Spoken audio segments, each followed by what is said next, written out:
क्या आप USA travel करने का सपना देख रहे हैं, लेकिन ये सोचकर कंफ्यूज्ड है कि कहीं इमिग्रेशन में कोई प्रॉब्लम ना आ जाए? क्या आपको पता है कि एक छोटी सी गलती आपकी एंट्री को डिनाई करवा सकती है? कई बार हम नॉर्मल सी चीजें अपने साथ ले जाते हैं जो वहां के लॉ के हिसाब से इल्लीगल होती है और हमें बिना वजह मुश्किल में डाल देती है। यूएसए में एंट्री पाने का मतलब है अपॉर्चुनिटी से भरी एक नई दुनिया, लेकिन उसके लिए सही जानकारी होना सबसे जरूरी है। अगर आप फर्स्ट टाइम ट्रैवलर हैं या इवन बार बार जा चुके हैं, ये गाइड आपके लिए गेम चेंजर साबित हो सकती है। आजकल यूएस ट्रैवल करने वाले हर इंसान के लिए ये जानना बहुत जरूरी है कि ऐसी कौन सी चीजें हैं जो इमिग्रेशन के टाइम पर प्रॉब्लम क्रिएट कर सकती है। कई बार लोग अननोइंगली ऐसी चीजें कैरी कर लेते हैं जो यूएस के रूल्स के हिसाब से अलाउड नहीं होती, और फिर एयरपोर्ट पर उन्हें अननेसेसरी ट्रबल फेस करनी पड़ती है। चाहे आप विजिटर वीजा पर जा रहे हो, चाहे स्टूडेंट वीजा पर या वर्क परमिट के अंडर ट्रैवल कर रहे हो, इमिग्रेशन के रूल्स सभी पर अप्लाई होते हैं और उनमें कोई भी गलती फ्यूचर प्लान्स को बैडली अफेक्ट कर सकती है। इसलिए अवेयरनेस और सही इंफॉर्मेशन होना बहुत जरूरी है। सबसे पहले बात करें फूड रिलेटेड आइटम्स की। इंडिया से ट्रैवल करते समय बहुत लोग अपने साथ फ्रूट्स या कुछ सीड्स ले लेते हैं, सोचते हैं फ्लाइट में खा लेंगे या यूएस में पहुंचकर इस्तेमाल करेंगे। लेकिन यूएस इमिग्रेशन बहुत स्ट्रिक्ट है और फ्रूट्स या सीड्स जैसे आइटम्स स्पेशली रॉ फॉर्म में बिल्कुल बैंड माने जाते हैं। कई बार तो फ्लाइट में जो फ्रूट सर्व होता है, लोग उसे फिनिश नहीं करते और बैग में रख लेते हैं ताकि बाद में खा ले, लेकिन यही छोटी सी चीज बहुत बड़ी प्रॉब्लम बन सकती है। इसलिए इमिग्रेशन ऑफिसर से बचने का बेस्ट तरीका है कि कोई भी फ्रेश आइटम फ्लाइट से बाहर कैरी ही ना करें। वहां के एग्रीकल्चर लॉज काफी स्ट्रिक्ट है और ऐसी आइटम्स बायोसिक्योरिटी के लिए खतरा मानी जाती है। दूसरी बात फेक या कॉपी प्रोडक्ट्स की। इंडिया, दुबई या कुछ और कंट्रीज में फर्स्ट कॉपी वॉचेस, हैंडबैग्स या ब्रांडेड परफ्यूम्स बहुत इजीली अवेलेबल होते हैं और लोग सोचते हैं कि सस्ते में ब्रांडेड आइटम मिल रहा है तो ले लेना चाहिए। लेकिन यूएस में ऐसे कॉपीड आइटम्स को लेकर जाना इल्लीगल होता है क्योंकि इसे ब्रांड ट्रेडमार्क वायलेशन माना जाता है। अगर एयरपोर्ट पर यह पता चल गया कि आपके पास कोई भी काउंटरफिट आइटम है, चाहे वो यूज के लिए हो या गिफ्ट देने के लिए, तो उसे कॉन्फिस्केट किया जा सकता है और वर्स्ट केस में लीगल एक्शन भी लिया जा सकता है। इसलिए अपनी सेफ्टी के लिए ऐसा कुछ कैरी ना करें जो ओरिजिनल ना हो। अब मेडिसिन्स की बात करें। इंडिया में बहुत सारी मेडिसिन्स ओवर द काउंटर मिल जाती है, मतलब बिना प्रिस्क्रिप्शन के आप इजीली मेडिकल स्टोर से खरीद सकते हैं। लेकिन वही मेडिसिन यूएस में बैंड या रिस्ट्रिक्टेड कैटेगरी में आ सकती है। इसलिए अगर आप कोई भी मेडिसिन ले जा रहे हैं, चाहे वो आयुर्वेदिक हो या एलोपैथिक, उसके लिए एक वैलिड डॉक्टर का प्रिस्क्रिप्शन कैरी करना बहुत जरूरी है। अगर प्रिस्क्रिप्शन नहीं हुआ और एयरपोर्ट अथॉरिटीज को डाउट हुआ कि ये कोई नार्कोटिक या रिस्ट्रिक्टेड सब्सटेंस हो सकता है, तो न सिर्फ मेडिसिन कॉन्फिस्केट की जाएगी,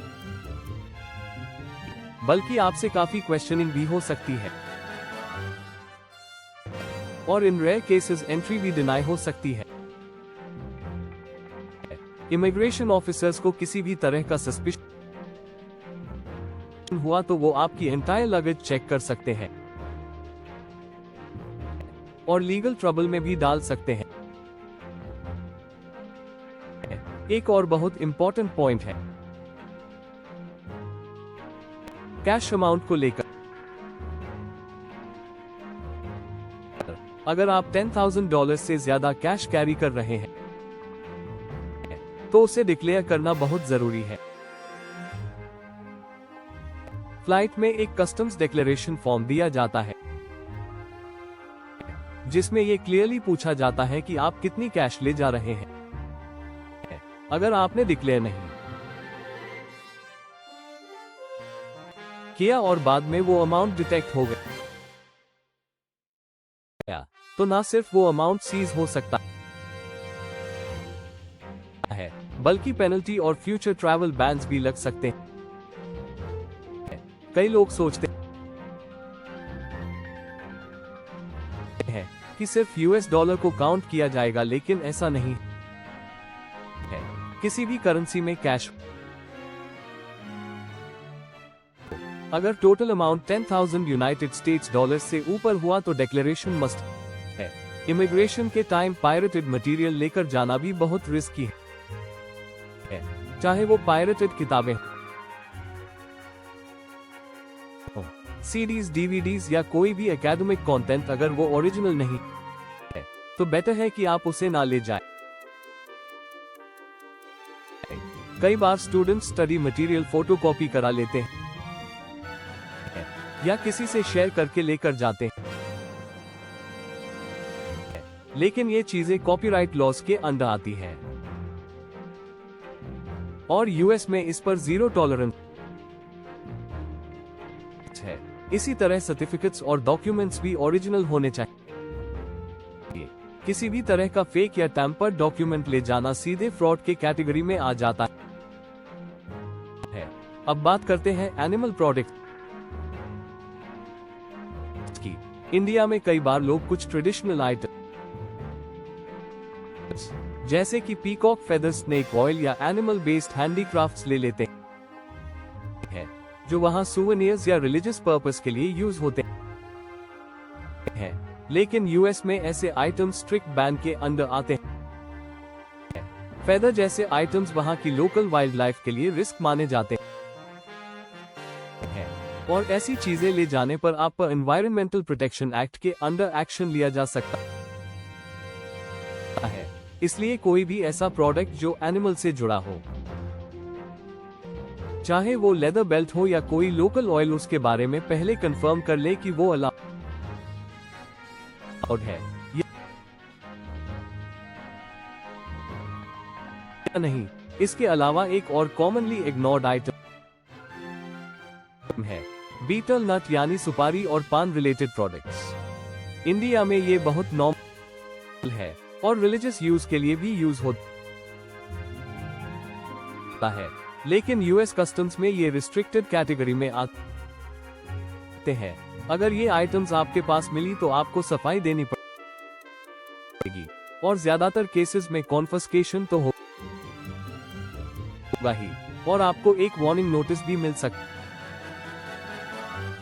है। इन सम केसेस रिपीट ऑफेंस पर एंट्री बैन तक लग सकता है। आयुर्वेदिक मेडिसिन्स को लेकर भी कॉशन जरूरी है। बहुत सारी आयुर्वेदिक प्रोडक्ट्स में मर्क्यूरी या हेवी मेटल्स होते हैं जो यूएस स्टैंडर्ड्स के हिसाब से डेंजरस माने जाते हैं। आप चाहे शिलाजीत लेकर जाएं, चाहे कोई हर्बल पाउडर, अनलेस उसके पास डिटेल्ड लैब रिपोर्ट या एफडीए कंप्लायंस प्रूफ है, उसे ले जाना रिस्क बन सकता है। मोस्ट आयुर्वेदिक आइटम्स इंडिया में काफी कॉमनली मिल जाते हैं, इसलिए हम असम्पशन बना लेते हैं कि सब सेफ है, बट यूएस के स्टैंडर्ड्स बिल्कुल अलग है। जब तक आप 100% श्योर ना हो, अवॉइड करें। इलेक्ट्रॉनिक्स भी एक ऐसा एरिया है जहां अक्सर लोग गलती कर देते हैं। कई लोग मल्टीपल फोन्स, न्यू लैपटॉप्स या सील्ड इलेक्ट्रॉनिक्स एक साथ ले जाते हैं। पर्पस गिफ्टिंग का होता है या रीसेल का, लेकिन विजिटर वीजा पर ऐसा करना कंप्लीटली इलीगल है। इमिग्रेशन ऑफिसर्स इसे कमर्शियल एक्टिविटी मान सकते हैं और वर्स्ट केस में आपको एंट्री ही डिनाई कर सकते हैं। इसलिए सिर्फ वो इलेक्ट्रॉनिक्स ले जाएं जो आपकी पर्सनल यूज के लिए हो, और अगर कोई भी आइटम नया है या सील्ड है तो उसके इनवॉइस और यूज पर्पस के साथ क्लैरिटी होनी चाहिए। इसके अलावा सिजर्स, स्मॉल टूल्स या कोई भी शार्प ऑब्जेक्ट जो सिक्योरिटी थ्रेट माना जा सकता है, उन्हें भी ना ले जाए।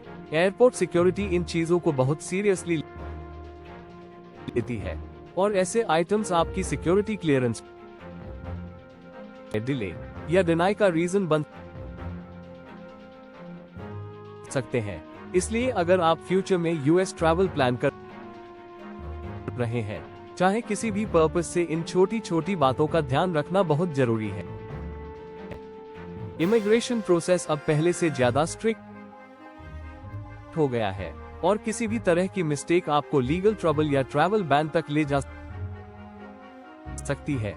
ज्यादातर लोग ये सोचते हैं कि एक छोटा सा आइटम कौन देखेगा, लेकिन रियलिटी में एयरपोर्ट पर हर बैग स्कैन होता है और कुछ एयरपोर्ट्स पर रैंडम चेक्स भी होते हैं। अगर आपने एक बार भी कोई गलती की तो उसका रिकॉर्ड इमिग्रेशन सिस्टम में सेव हो जाता है और फ्यूचर वीजास या एंट्रीज में इशू क्रिएट कर सकता है। यूएस एक अपॉर्चुनिटी फील्ड कंट्री है। वहां एजुकेशन, जॉब और लाइफस्टाइल के बहुत अच्छे प्रोस्पेक्ट्स हैं, लेकिन वहां पहुंचने से पहले ये जरूरी है कि आप उसकी रूल्स एंड रेगुलेशंस को समझें और रिस्पेक्ट करें। सही नॉलेज और थोड़ी सी तैयारी फ्यूचर में आपको बहुत बड़ी प्रॉब्लम से बचा सकती है। इसलिए जब भी आप यूएस के लिए फ्लाइट बुक करें, ये ध्यान रखें कि आपका लगेज, डॉक्यूमेंट्स और कैरी आइटम्स पूरी तरह कंप्लायंट हों। अगर आप अनश्योर हैं कि कोई आइटम ले जाना सही है या नहीं, तो बेस्ट अप्रोच है कि उसे ना ले जाएं या फिर पहले प्रॉपर रिसर्च कर लें। अगर आप यूएसए स्टडी वीजा या विजिटर वीजा के लिए अप्लाई करने की सोच रहे हैं और चाहते हैं कि आपका प्रोसेस स्ट्रेस फ्री और स्मूथ हो, तो ज़ील इमिग्रेशन कंसल्टेंसी आपकी पूरी मदद कर सकती है। हमारे एक्सपर्ट्स आपको सही गाइडेंस देते हैं, डॉक्यूमेंट्स की प्रिपरेशन में सपोर्ट करते हैं और वीजा फाइल को एकदम प्रोफेशनल तरीके से प्रोसेस करते हैं, ताकि आपकी वीजा जर्नी बिना किसी ऑब्स्टिकल के पूरी हो। चाहे आपका गोल यूएसए में पढ़ाई करना हो या सिर्फ घूमने जाना हो, हम हर स्टेप पर आपके साथ हैं। ज़ील इमिग्रेशन में आपका ड्रीम हमारी रिस्पॉन्सिबिलिटी है।